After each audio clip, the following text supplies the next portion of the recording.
Good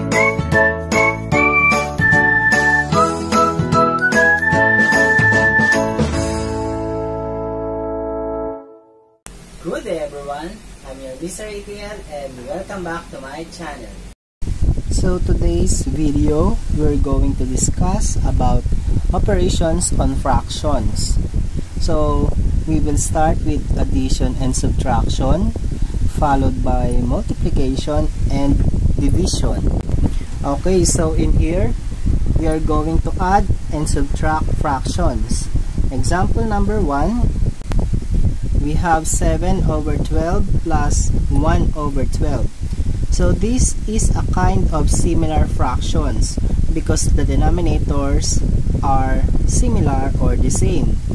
If these are the given fractions, to add them, you will just simply copy the same denominator and then add the numerator 7 plus 1.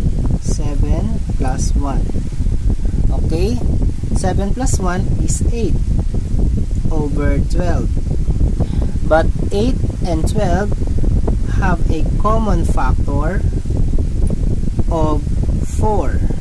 So divide them by 4 over 4. So dividing them, 8 divided by 4 is 2. 12 divided by 4 is 3. So therefore, the final answer is 2/3 or 2 over 3. Example number 2. We have 13 over 36 plus 5 over 36 minus 11 over 36. So again, looking at their denominators, they are all similar fractions because the denominators are the same. So we can just simply use their common denominator of 36 and then add or subtract the numerator. So we have 13 plus 5 minus 11. Then combine them, 13 plus 5. 13 plus 5 is 18 minus 11 is 7 then over 36. 7 over 36 is already in simplest form, therefore this is already the final answer. What if our denominators are not similar? If this is the case, these are dissimilar fractions because their denominators are not the same. So to add them, we're going to make their denominators to be similar. Or in other words, we're going to make them similar fractions. To do that, we need to get the LCD of 1/4 and 7/10. And getting the LCD, we're going to list the denominators 4 and then 10. After doing so, we're going to find the factors of 4, which are 2 and 2. Okay, so we will get their prime factors, where the factors are all prime. And then the factors of 10, we have 5 times 2 or 2 times 5. We are just going to make them align for those who have the same factors. So this is 2, and we can write 5 here, but 5 and 2 are not the same. So instead of doing that, we're going to put 5 in here. Okay, so I'm going to remove this. Okay, let's continue. Okay, so bring down 2, then this 2 make it as 1, and then bring down 5, and then multiply all of this. 2 times 2 is 4 times 5 is 20. So therefore, this is our least common denominators, and we are going to use this to make them similar fractions. So how to do that? This is our LCD. This is our LCD, since there are 2 fractions there. So the LCD divided by the first denominator, 20 divided by 4 is 5. Then multiply by the first numerator, 5 times 1 is 5. Then 20 divided by 10 is 2. 2 times 7 is 14. So as you can see, these are now similar fractions. And 5 over 20 is the same with 1/4 when this is being reduced to its lowest term. Also, 14 over 20 is the same with 7 over 10 when you reduce it to its lowest term. Okay, but our purpose is to make them similar fractions so that we can easily add their numerators. So if this is the case now, we can just simply combine or just use the common denominator and then add the numerator, 5 plus 14. Okay, then simplify. 5 plus 14 is now 19 over 20. So this will be our final answer. So 1/4 plus 7/10 equals 19 over 20. Okay? Okay, another example, we have 12 over 25 minus 3 over 10. So they are not similar fractions. So we need to convert them first into similar fractions. Doing that, we need to find their LCD. So these are the numbers 25 and 10. So we have to make them, we have to get their prime factors. The prime factors of 25, we have 5 multiplied by 5. Okay? And 10 will become 5 multiplied by 2. Do not write it in here. Instead, right there. Okay? Then bring down 5. Copy as 1. Then bring down 2. Multiply together. We have 5 times 5 is 25 times 2. We have 50. So this will be our LCD to be used so that we can convert them into similar fractions. So again, their LCD is 50. Okay, we use this denominator. 50 divided by 25 is 2. 2 multiplied by 12 is 24. Minus, then 50 divided by 10 is 5. 5 times 3 is 15. So we can now subtract them. This is now the denominator. So 24 minus 15. 24 minus 15 equals 9 over 50. Since this is already in simplest form, okay, this is now our final answer.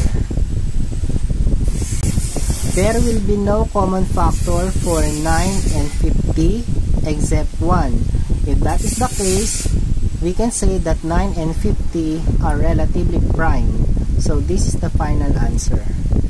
Let us go to the multiplication of fractions. Number 5, we have 1/5 multiplied by 3 over 7. So to get the product of these fractions, just multiply the numerator to the other numerator and denominator to the other denominator. So 1 times 3 is 3. 5 times 7 is 35.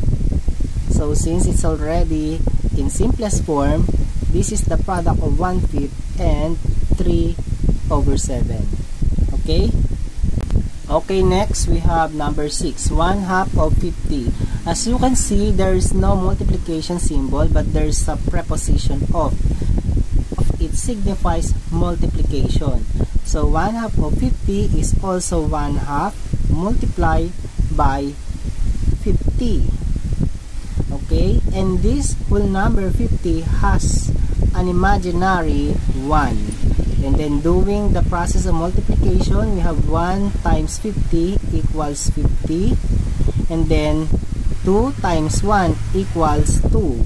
Simplifying this, dividing 50 into 2, that will be 25. So therefore, 1/2 of 50 is 25. Okay? Okay, next, number 7. We have 3/4 times 2/5 times 100 over 121.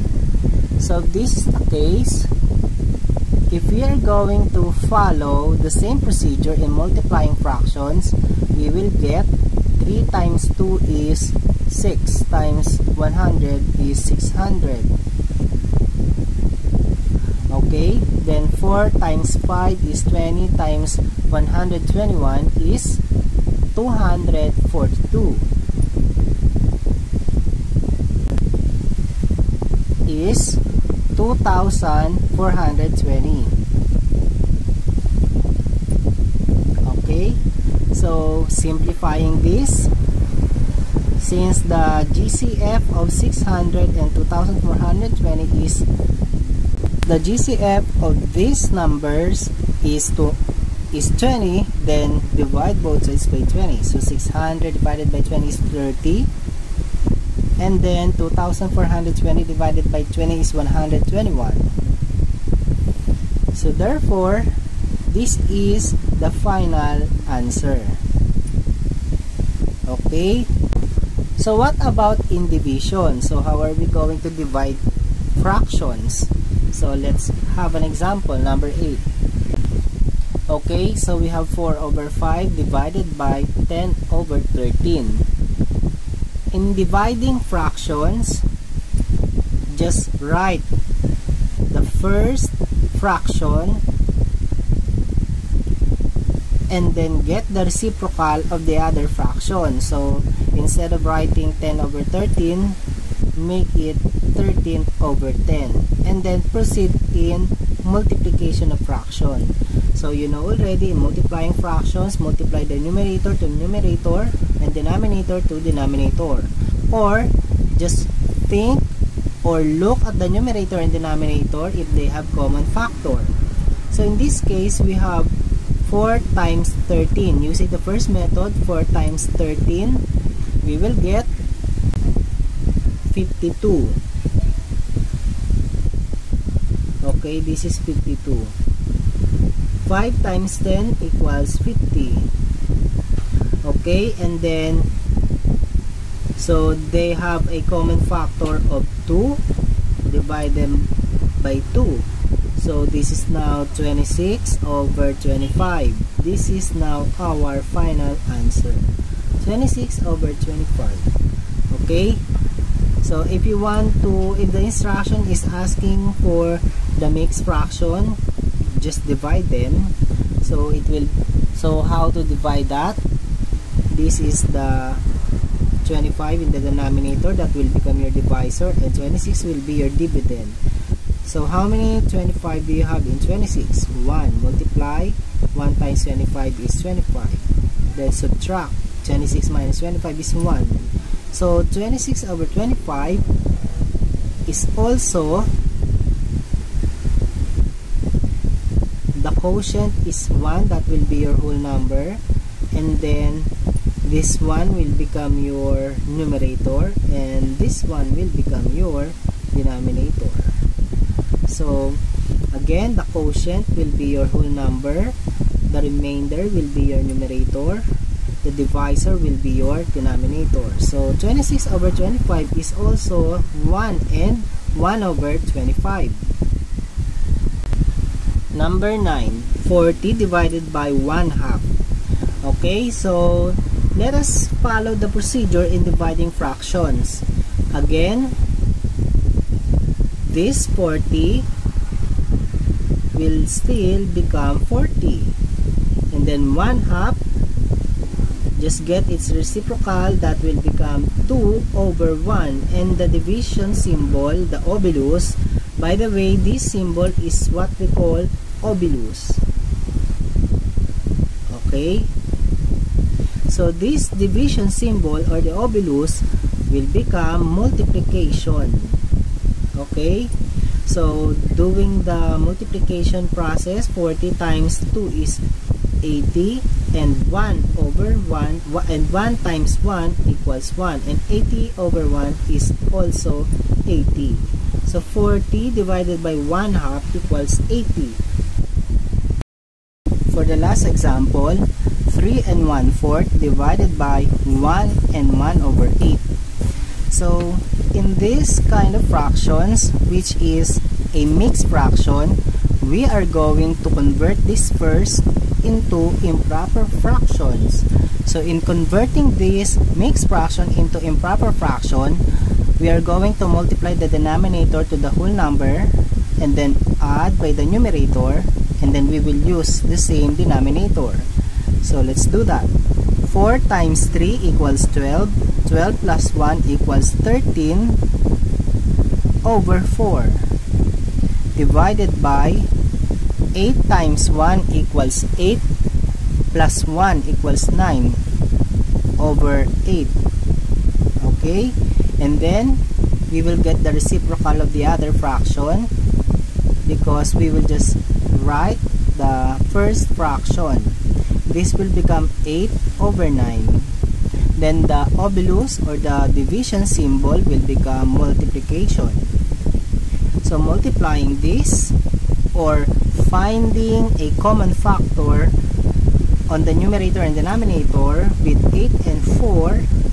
Since there is a common factor of 4, let's divide them by 4. 4 divided by 4 equals 1. 8 divided by 4 equals 2. So there's no common factor between 13 and there's no common factor for 13 and 9.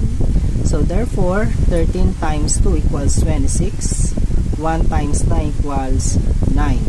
So the answer is 26 over 9, or in mixed fraction, this is 9.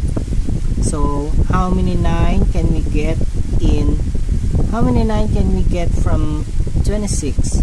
So we have 2, and there is a remaining 8 to make it 26. So 9 times 2 is 18. 18 plus 8 is 26. Okay, so the answer is 26 over 9, or 2 and 8 over 9. Okay, so that's all for today. I hope you enjoy learning about the operations on fractions. And before I end up my video, I would like to give my special thanks to Mr. Elden Delican, and I hope you learned something. Goodbye!